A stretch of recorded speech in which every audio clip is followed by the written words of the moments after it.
Well, good morning, good afternoon, good evening, good night to everyone, wherever you may be across our lovely world. Thanks again for joining us live here for the one and only Serverless Office Hours. We're streaming on the AWS Twitch channel and also on YouTube AWS Events channel. I'm Julian. I'm a developer advocate for Serverless here at AWS. We've got two fantastic guests today. First off, I'm going to have to introduce Praneeta because I just assume Praneeta's been on loads of office hours because Praneeta's just there everywhere and involved in all the kind of things. Praneeta, for people who don't know you, where have you come from? And I know you've been doing some interesting things at AWS since you've been here. Hello, everyone. I'm Praneeta Prakash. I'm going to turn 9 at AWS, which is amazing and incredible. And I can't believe it only feels like yesterday that I started. But I started off as a developer, but then I'm now a product manager for the CDK. I've been a product manager journey in developer tools like SAM CLI, which is where I got really involved with the serverless world. I also worked on Amazon Q for a bit, and then now I'm on AWS CDK. Excellent. Thanks, Praneeta. Yeah. Sorry, you are cutting out slightly, so I didn't mean to talk over you, but awesome to see your journey and all the cool developer tool things you've been working on. And then Natalie, welcome to Serverless Office Hours. So nice to have you.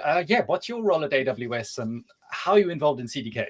Yeah, thanks for the warm welcome. Hi, I'm Natalie White. I'm a principal solutions architect here at AWS. I've been here for 6.5 years, so not quite as close to 10 as Praneeta. But before becoming a solutions architect, I was a software developer for 15 years at 4 other companies. So I've kind of held on to that skill set, even though I don't have to write code every day anymore. I really enjoy engaging with customers who are using things like the CDK, building with infrastructure as code, and of course now GenAI for developers. So that's one of my areas of depth, and that's how I get to engage with the CDK team. Cool, excellent. And remember, we're here live, so please send us your questions and your comments. We'll bring them up on screen. We love knowing where everybody is joining us from.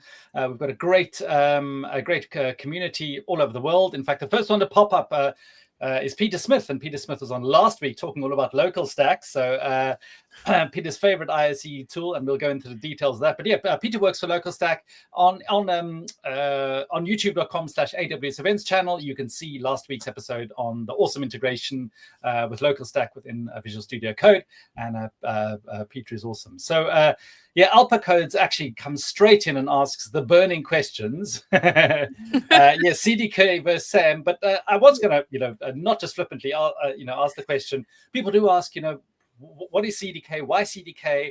Why do we have different ways of doing ultimately CloudFormation? How should people think about what CDK is? And that is the Cloud Development Kit for people who are not aware. But yeah, Praneeta, how do you answer Alpa Codes' burning question? Wow. Starting with the hard ones. I've worked on both the tools. They are absolutely fabulous tools because I worked on them. No, I'm just kidding. Great answer. So, I think use the tool that is right for you. SAM is very serverless focused. It helps you move fast on serverless workloads. It's very Python developer friendly. It has great local testing experiences on it. So it is, you are using CloudFormation template underneath, so you have to be comfortable developing in a declarative mode.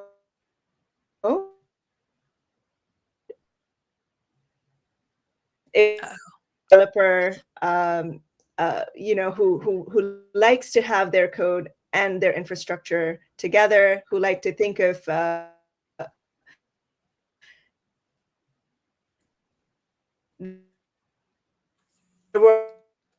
world, all the use cases in AWS, and so we support all resources that CloudFormation supports, and on top we add abstractions that really help you not have to learn too deeply about the AWS services you're working on and yet make progress and achieve your goals.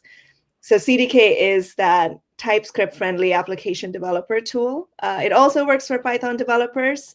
So it really depends on what your preferred development environment is.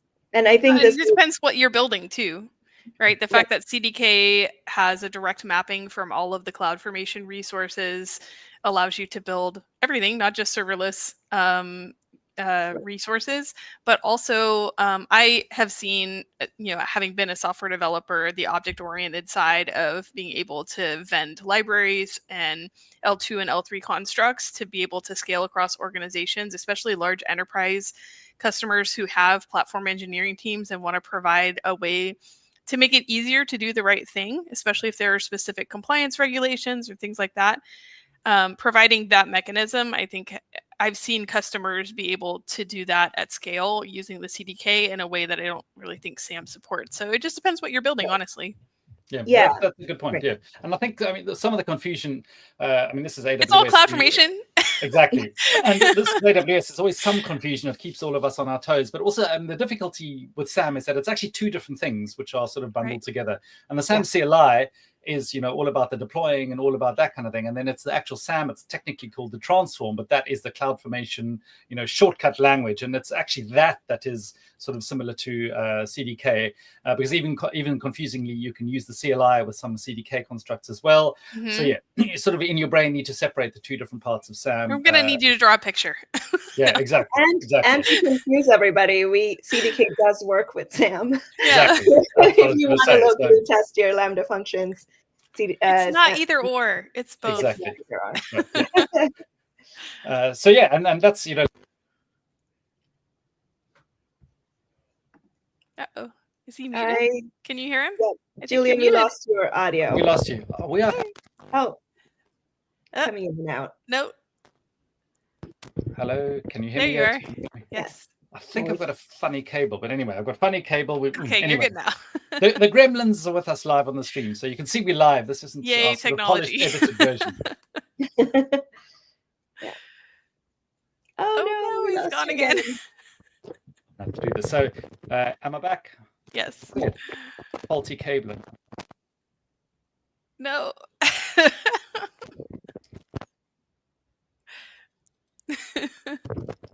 Is that better? Yes. Okay. You're Is that moving better? it around. You might have to hold that. Okay. Oh, I'm trying not to is that okay now? Yes. Better. Okay, Yes. hands off, I promise. Hands off, I promise. So yeah, just a very, very long-winded way to say that some people really like the way of having a CDK approach where it's all in the language that they are developing in. Everything is all together, particularly with serverless apps where a lot of your so-called infrastructure and your application is, the gray area is very sort of blended in a way. It's not sort of infrastructure of EC2 machines plus an application, and people really like that for CDK. And then the opposite is also some people don't like having that all blended, and they want to keep their infrastructure separate from their application code. And that's sometimes for good reasons, where maybe you've got central teams who look after some of the building of the infrastructure, and they don't then need to know all the various programming languages. So options, which is a good thing, and yeah, CDK is awesome. And yeah, definitely with the constructs, yeah, that's super great. So on to today, we're talking about CDK Refactor. So what is the problem that we're trying to solve, and how does CDK Refactor help? Yeah, I can get started on this. So ever since we've launched, there's been this one request for customers to be able to move resources around in their CDK applications. And this is because you get started on CDK, it's all rosy, it's great, and then your stack starts to bloat up. And when you want to move resources around, CloudFormation treats that as a new resource created instead of associating the same resource to your changed CDK code, which is where you run into a problem. You could lose persistent resources, like with persistent data, or you could have unintended consequences, which was a really big problem with CDK. And we're so glad to finally launch CDK Refactor, which allows you to move resources around your stacks in your application. It allows you to organize it the way you want it without risking resource replacements. And we have a great demo today from Natalie as well. Excellent. So how much of it is sort of the CloudFormation things? Obviously, people understand CloudFormation stacks, and I know CloudFormation can sort of behind the scenes move some things around. Is this what CDK Refactor is doing, is plugging into that mechanism to provide the moving things around from CDK? So it's not as though, I don't want to say CDK is not doing the magic, because it is, but it's actually, being able to move CloudFormation resources between stacks and exposing that through CDK. Absolutely, yeah. We are using the CloudFormation refactor logic underneath, but I think the problem really surfaced a lot more in CDK because people use that to modularize, to share best practices, like Natalie said, and now you have all your resource policies just growing within the same stack, and you want to move it out and help your other team members use the same constructs, perhaps, or use it across different applications. So you don't want to keep repeating that code in different places. You want to modularize it, which is the promise of CDK. Better readability, better stack, better application organization. This really takes a big step towards that, cleaning out your closet. It really comes from the way that CDK builds the IDs that are associated with different resources. That's why CloudFormation recognizes it as a resource, destroy and replace, or destroy and recreate, is because the IDs are different. And so underneath, that's really what's happening when we do a CloudFormation refactor or a CDK refactor, is we're really just remapping the metadata that's associated with that resource to make sure that it doesn't get replaced and we just move it within the same CDK application. And then you can take advantage of it because you're, with object-oriented programming, you're constantly iterating on the structure of your application, making it more modularized, making it more maintainable, making it easier to read. And so being able to break up, say, a monolithic application into a microservice, or move things around so they can be shared, like Praneeta was talking about, like that's really the advantage of it. And, big refactors that otherwise would have required creating a new stack and then migrating all the data, or whatever the case might be in the historical sense, you don't need to do that anymore. You can remap the resources without risking that data loss. Perfect. So, a question people often ask me, even about Lambda specifically, is how big or how small should my Lambda function be?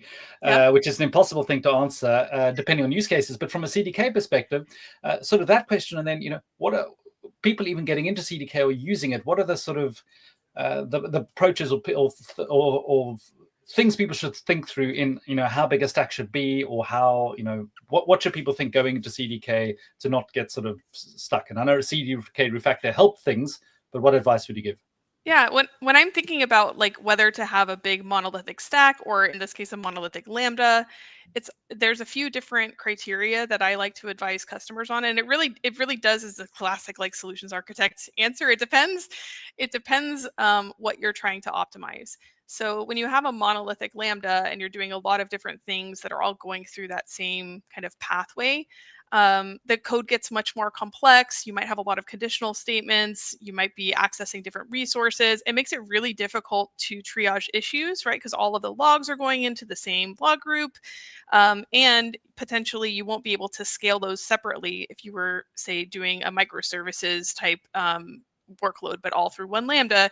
You couldn't scale it separately. You would have everything running through the same Lambda, which would just scale up or down depending on what's being used at the time.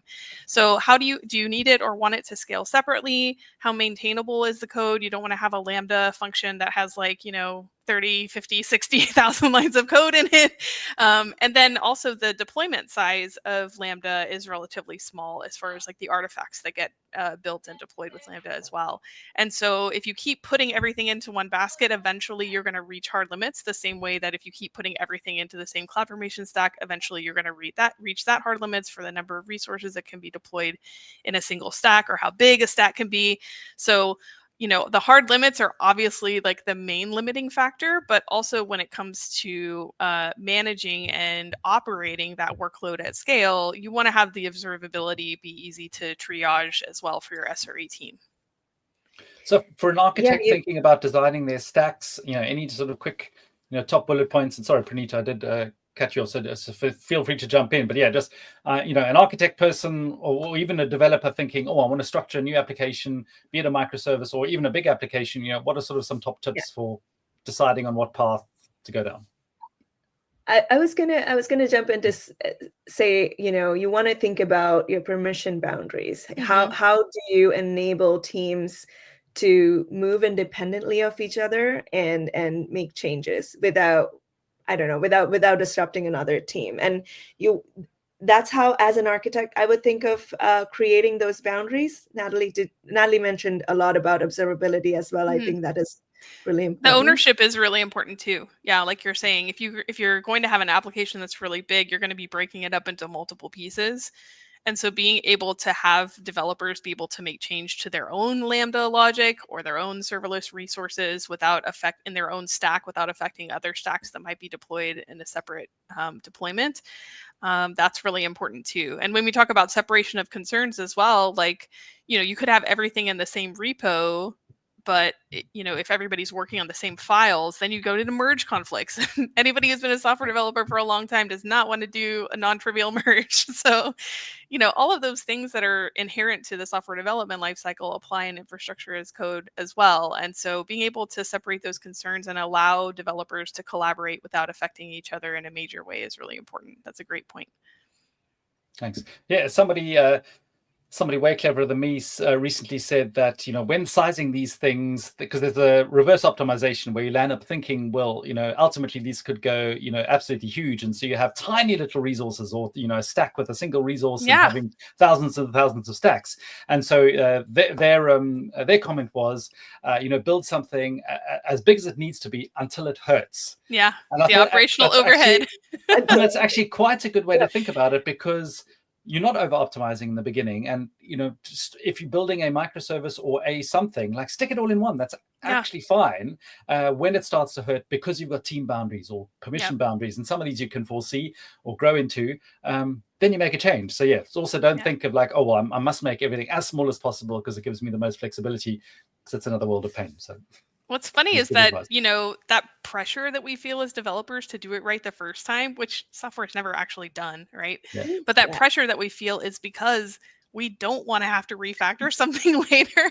So if we do it right the first time, then we don't have to touch it ever again, which is silly. So I think, CDK Refactor is a big part of allowing teams to be able to make those changes earlier rather than later, or not make them at all because there's too much risk. Yeah, not be terrified of making refactor changes, right? Yeah. Excellent. Well, Natalie, I know you have CDK Refactor to show us. Can I just bring up your screen and then? Yeah, sure. Yeah, we'd love to see it all in action. Yeah, I'll run through it real quick, and then if you want to interject and ask questions, or if somebody has questions in the chat, just let me know, because I'll be looking at my actual demo screen. So feel free to interrupt me. This is an example that's very similar to what actually was published in the blog post. And I totally empathize that this is a very simplistic example, but the point is not to overcomplicate the architecture, just to be able to demonstrate what CDK Refactor does and what it doesn't do. And if you understand the areas that CDK Refactor can help and the areas that you have to use the normal CDK CLI, then you can make a plan for how you actually want to run your refactor when you're working with a much larger application.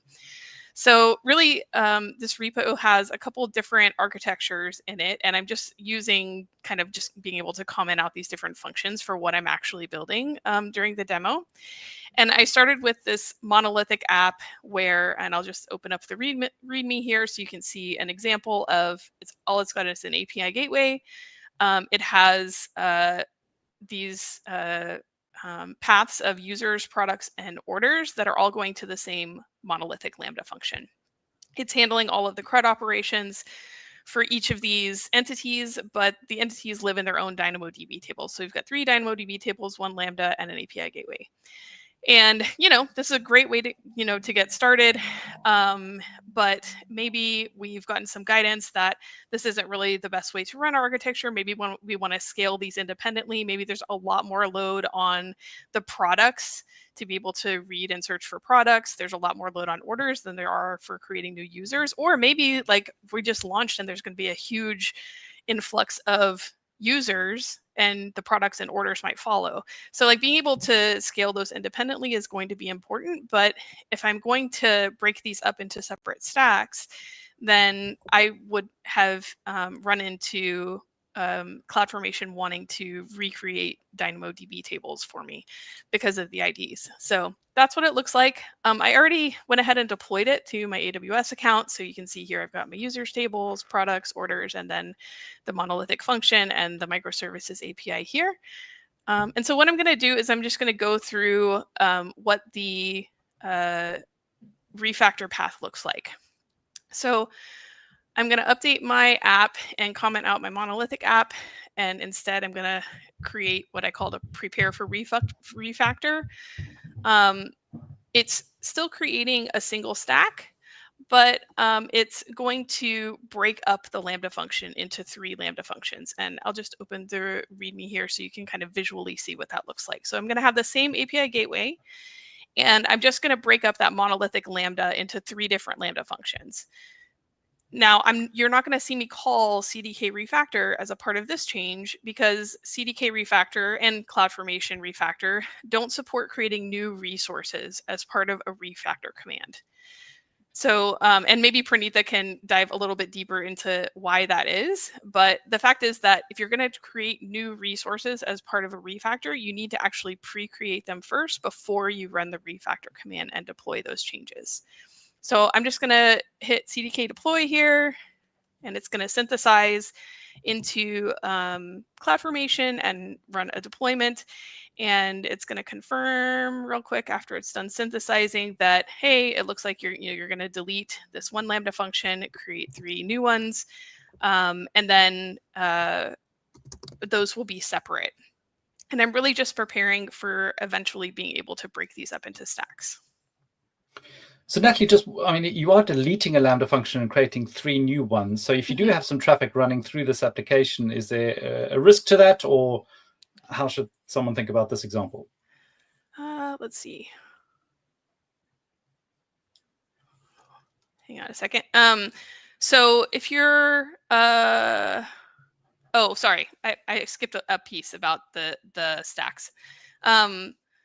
Sorry, repeat your question for me. I was just saying, in this example, if it was a production application and you were actually deleting a Lambda function and then adding 3, I'm worried that, well, my Lambda functions are going to fail, or people are still accessing my API. How should I be thinking about that? The good news is that Lambda actually handles that for you. So CloudFormation handles it for you. So CloudFormation, as it deprovisions, or as it recognizes that it's going to deprovision a Lambda that might have requests in flight, it's going to create the new Lambdas first and then decommission the old one and update the API gateway as well. And so the traffic will go through as those resources are being deprovisioned.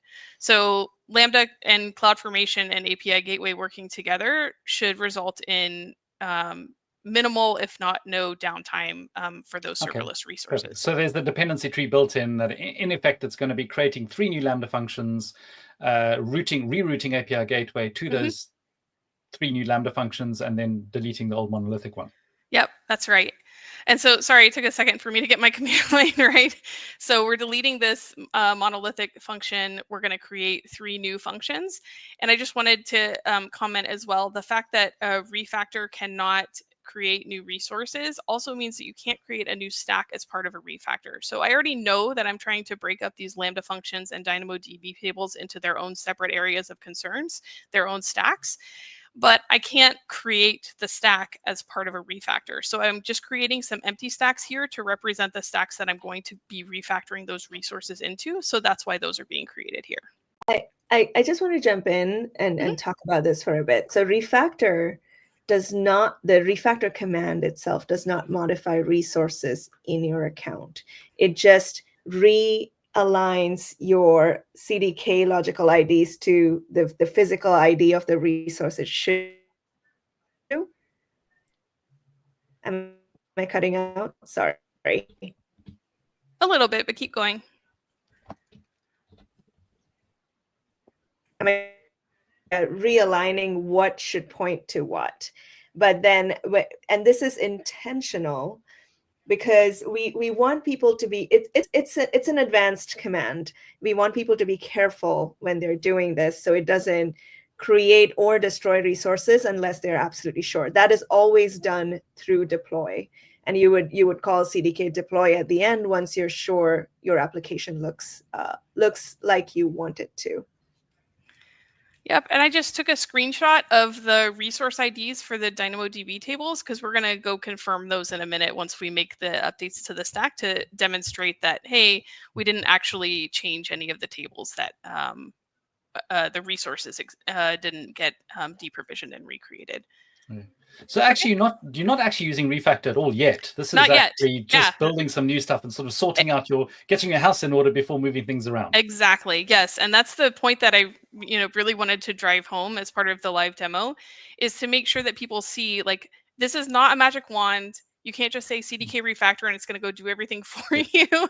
Like, you do have to make a plan for how you're going to be refactoring things, and understanding how CDK refactor works and what it does and doesn't do as part of the actual refactor command can help you make that plan. And so if you know that you've got some resources that need to be moved around but are serverless and kind of stateless, then you can make those changes before you move any resources around and like get the application ready to be able to move the resources between stacks or between directories or classes. So let's continue here. So now I've deployed my single stack that has the API gateway, 3 Lambdas, and 3 DynamoDB tables. So now I'm ready to refactor. So what I'm going to do first is update my app and comment out what I just did and do my microservices app.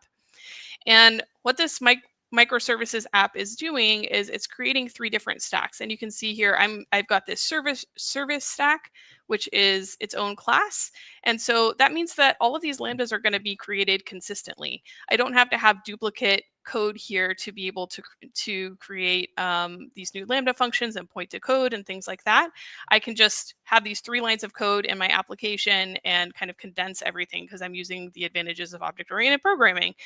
And so this is great also if you're wanting to, say, switch between constructs or something like that. But again, to the point of not being able to combine resource configuration changes with resource location changes, you need to make sure that if you're going to, say, switch to an L2 construct, you need to make sure that your L1 construct or whatever construct that you're using before the migration, that the configuration of the resource itself aligns to what it will be when you actually refactor it.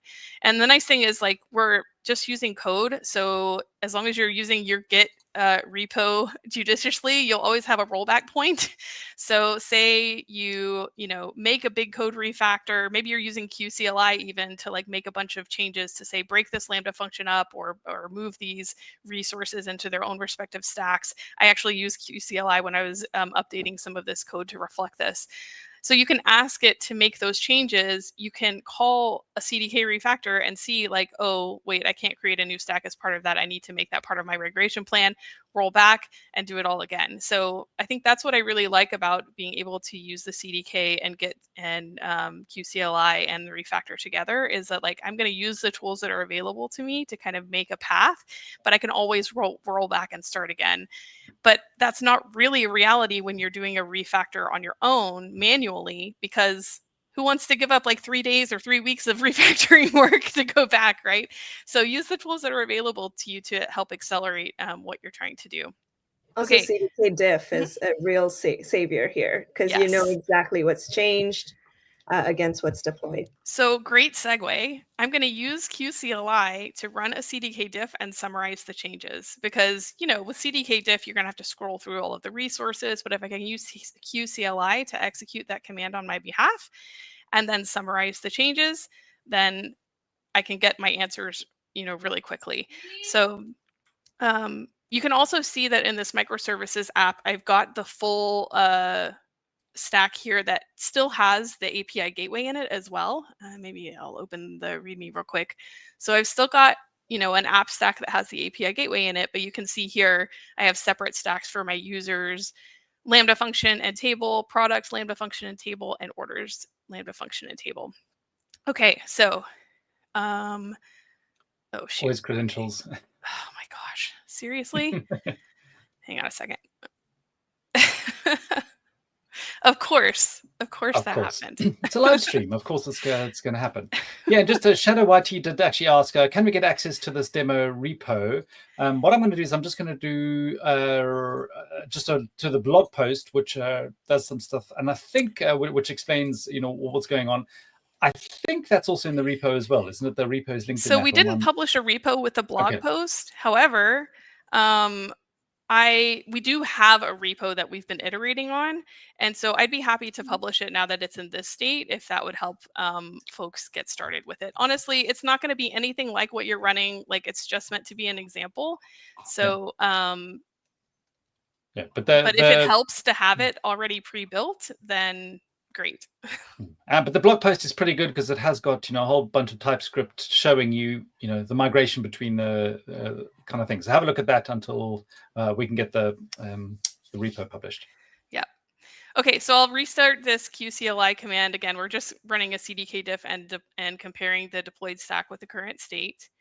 And then what we'll do is, okay, so normally, if you were going to make this change, right, moving the tables into different stacks, it would execute decommissioning and replace, right? So what this is going to do is it's going to go through each of the stacks, because right now we have 4 stacks that we're creating. It's running a CDK diff on all of the stacks.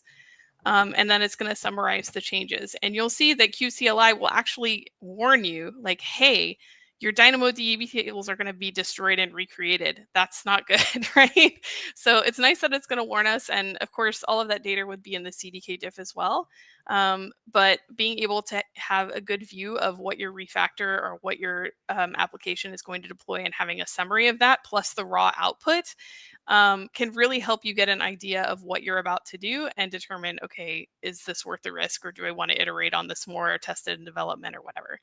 So it's going to say we're creating 3 new stacks. We're going to, it's going to be removing all Lambda functions, DynamoDB tables, and their IAM resources. So it's telling me you're moving all of this stuff into new stacks. That means they're all going to be recreated. The API gateway, of course, will be mapped to the new functions, but it's going to warn us that there's going to be issues with recreating the DynamoDB tables, which is not what we want, right? So what we'll do is we'll go ahead and execute CDK Refactor, and we'll see what the output is. So I just want to call out, like, it's such a small code change with such big consequences that you can get here pretty easily in CDK. It's just, which is why this is this was important to get out. So you have to, because CDK Refactor is still in preview, you need to use the unstable parameter and say unstable equals refactor. And then we're just going to do a dry run just to get a feel for what's happening. Did I do it? Yeah, it's just a typo. Oh my God, seriously?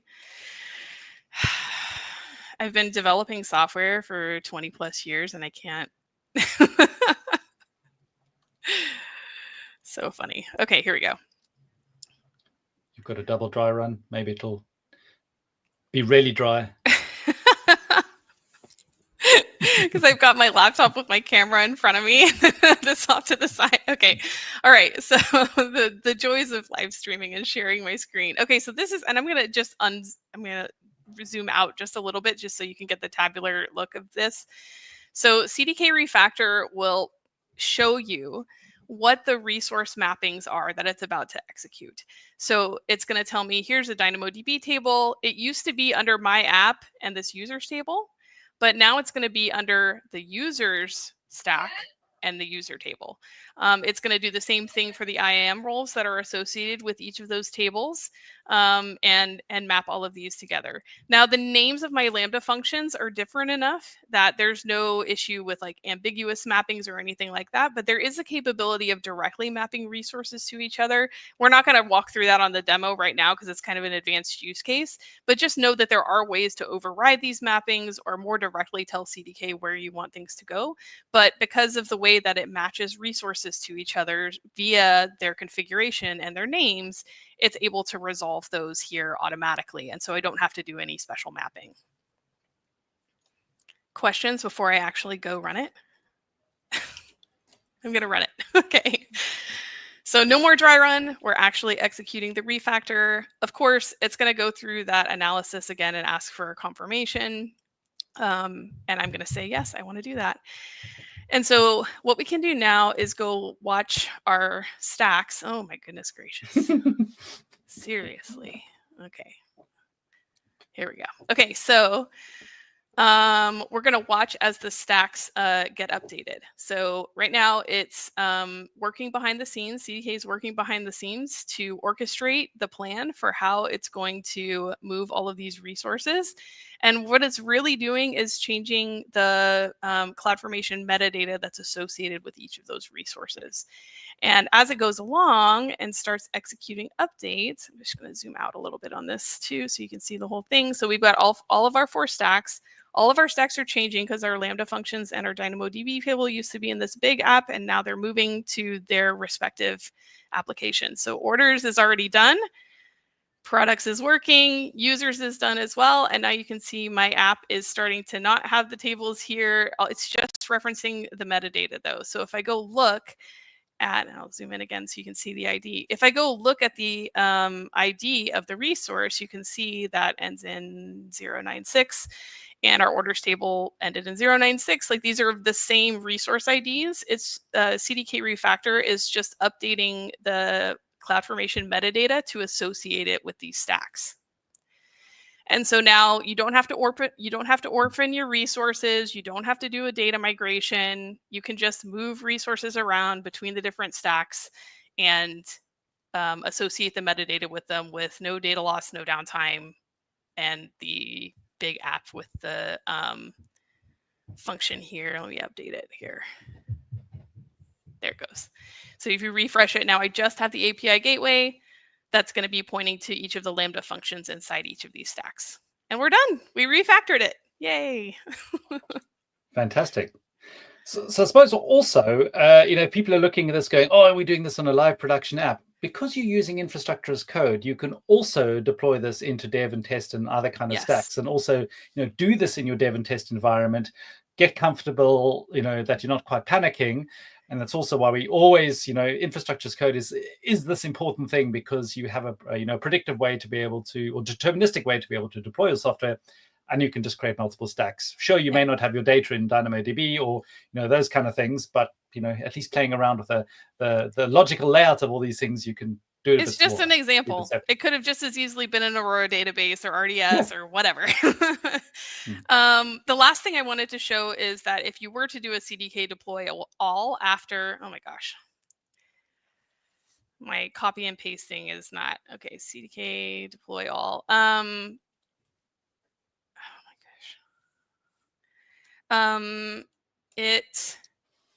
It's going to say that there are no changes because the changes that are reflected in the CDK app now have all been refactored. And so there's nothing else to move around. We haven't changed IDs. There's nothing else to decommission or recreate. Like we're done. We don't even have to run CDK deploy because like all of the meta has been updated. So I just wanted to kind of demonstrate that like there's no additional steps. Oh my gosh, with the double dash. So, we've demonstrated basically we had this, very frankly, very small application in a monolithic stack. But, we've kind of demonstrated that you can still make changes to your resources. You need to make a plan for how you want to refactor things. And refactor should be the last thing that you run and be able to review all of the changes that it's going to make.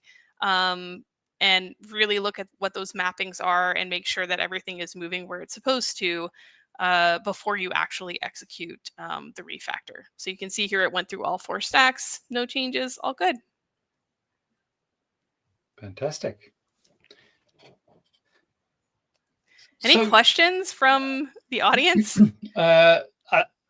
I think we got a yay at the end from Eerie Edits. Thanks for joining us via Twitch. So that's a good start. Shadowy T said, thanks for the about that was about the GitHub repo. Yes. No too many other kind of questions. I think we've got a quieter group today. But it's something we picked up on before when you were using QCLI, and Praneeta also having worked on the Q thing, and I can even see your AWS profile for Kiro. Just quick thoughts on linking this GenAI world together with CDK. Top of mind, I'm thinking, CDK and CloudFormation is a very well understood, very programmatic way of doing things. These sort of work really well together. How does one think about using all the cool GenAI tools with CDK and infrastructure as code?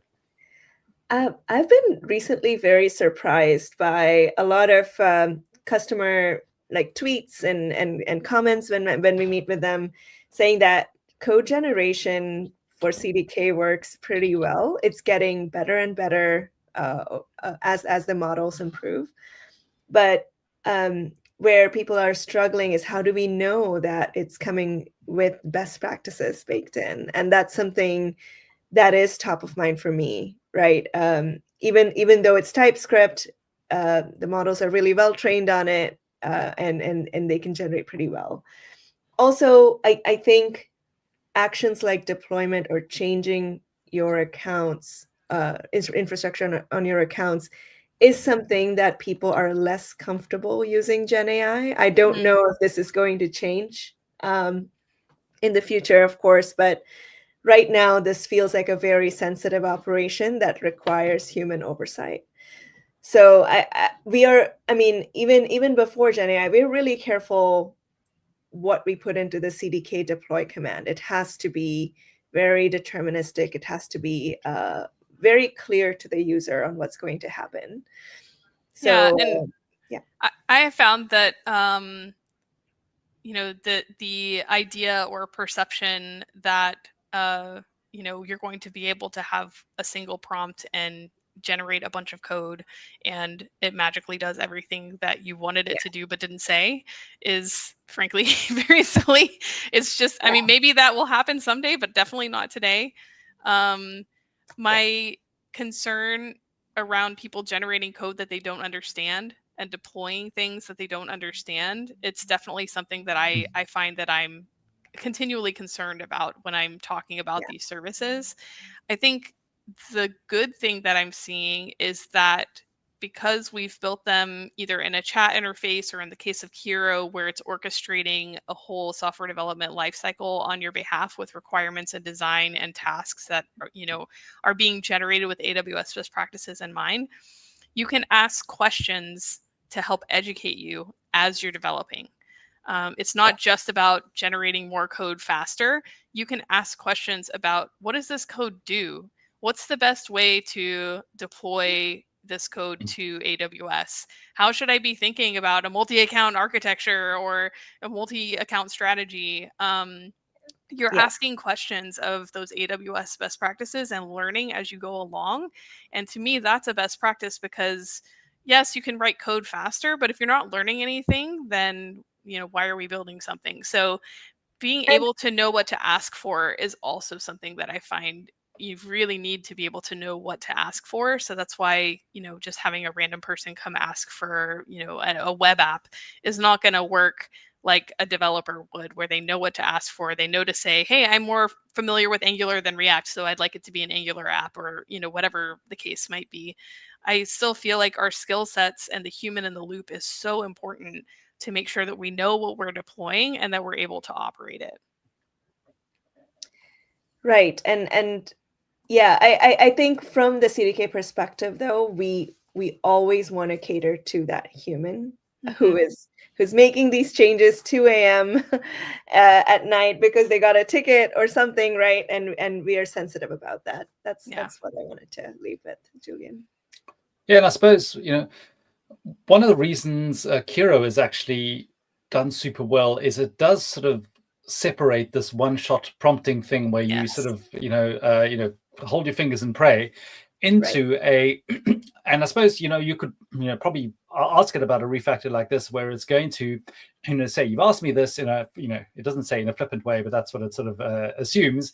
Here's your requirements. What are those requirements? And then you can, the whole point is to look through those requirements and go, actually I didn't put that in, no, that's superfluous, oh, I didn't think of that, do thing. And then it's going to create an implementation plan. So that second thing which you can go through. Absolutely. And in a way it's normal software best practices. So even doing CDK refactor or any kind of thing, looking at your AI assistant and go, okay, we've all confirmed what the actual you've asked me for, and now this is the implementation plan. Look through that, research, and you can also ask the AI, is this tell me what are the dangerous actions on this implementation plan, or have you got any security, whatever, and actually take a little bit slowly, and rather than having to go and keep changing your initial prompt to try and put all that stuff in. I find that super You think powerful. you're saving time, but you're not. You're investing the time elsewhere in creating the prompt or reworking it after. This is really fascinating, is because CDK code can get upgraded, right? Like you're changing versions, and now all the clients that are using that CDK code now need to upgrade to this.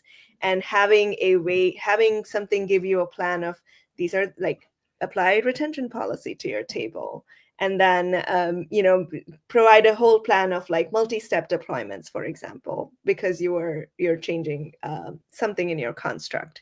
I think this becomes really fascinating there, having a plan, a human approve it, and then run it step by step. Well, and I've seen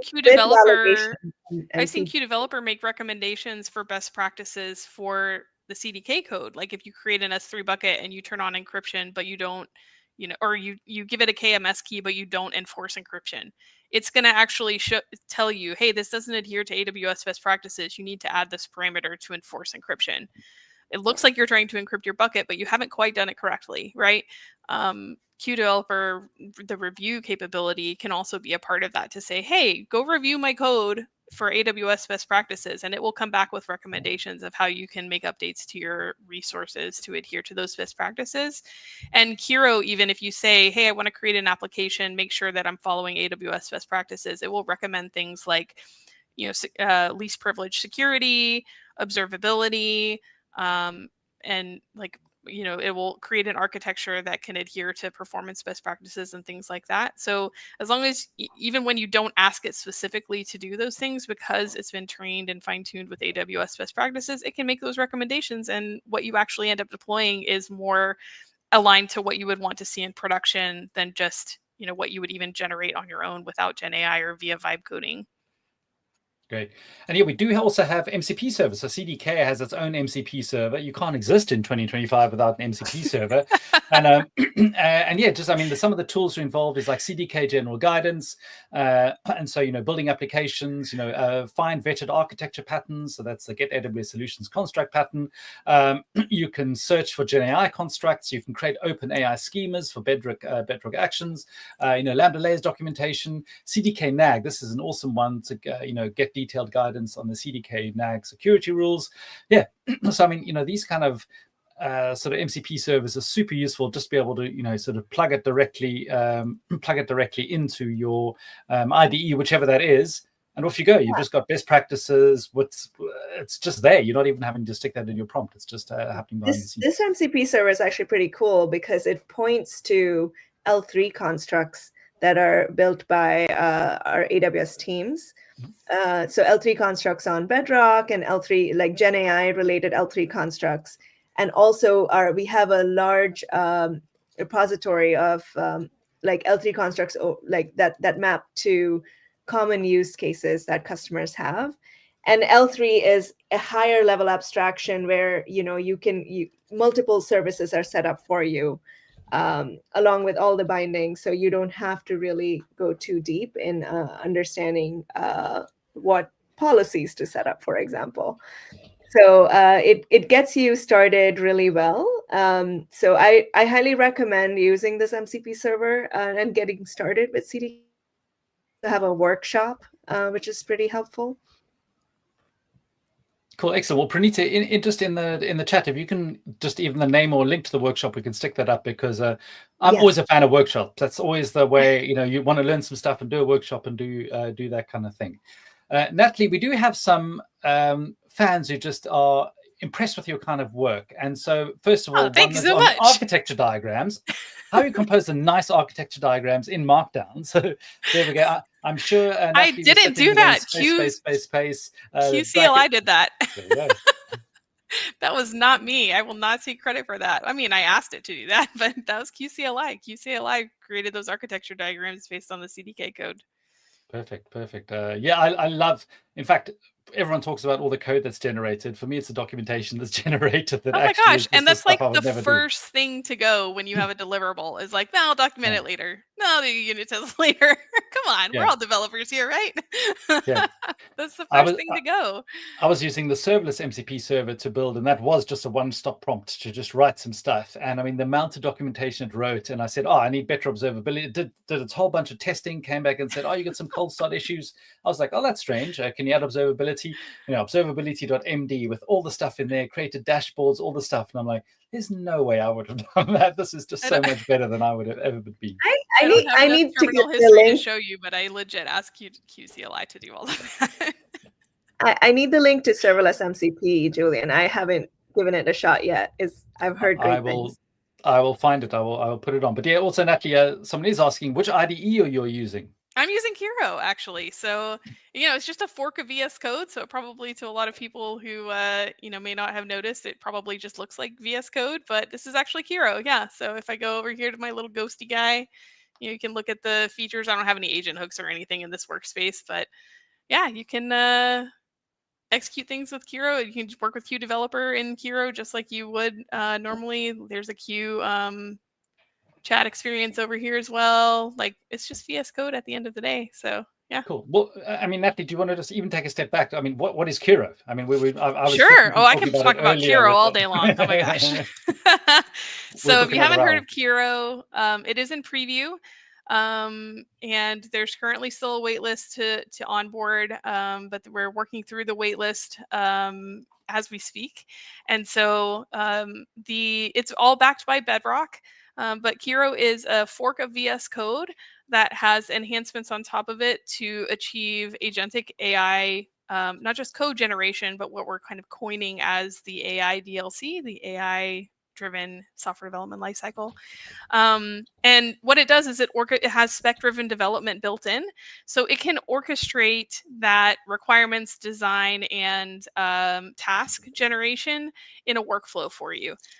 So you can what I have a couple projects that I had honestly put on the sideline because it's too much trouble to start from scratch, and I just didn't want to build all the UI from scratch and everything, because I'm traditionally a backend developer, although I've done a lot of Angular.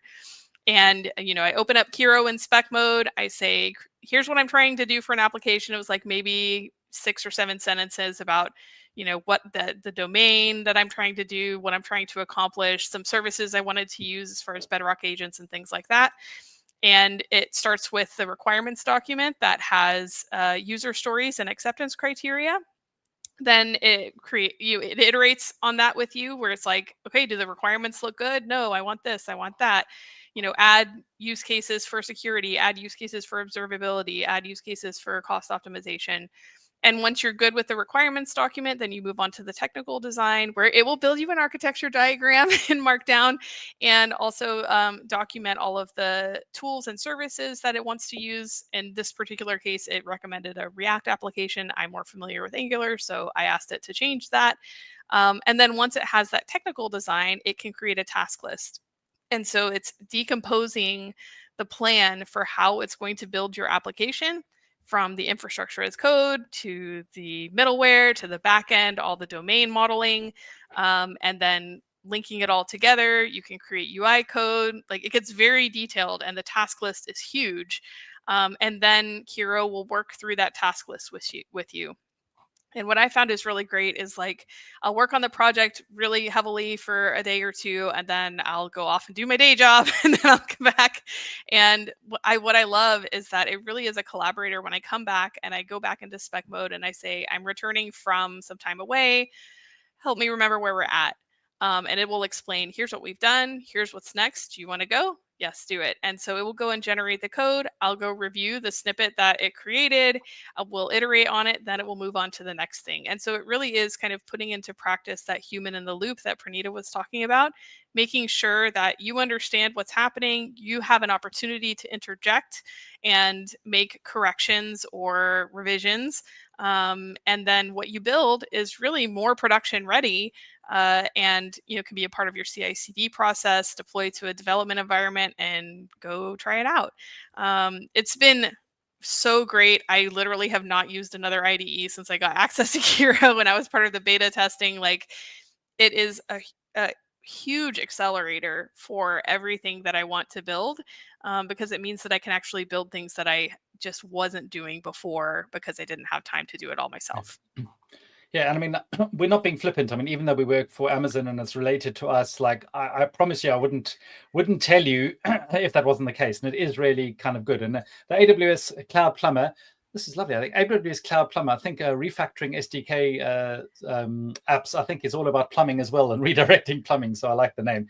But yeah, the MCP server, we were talking previously about the CDK MCP server, but there is also the AWS Serverless MCP server, which Praneeta was talking about. And this has also got best practices. It's a bit more SAM related for the deployment kind of stuff.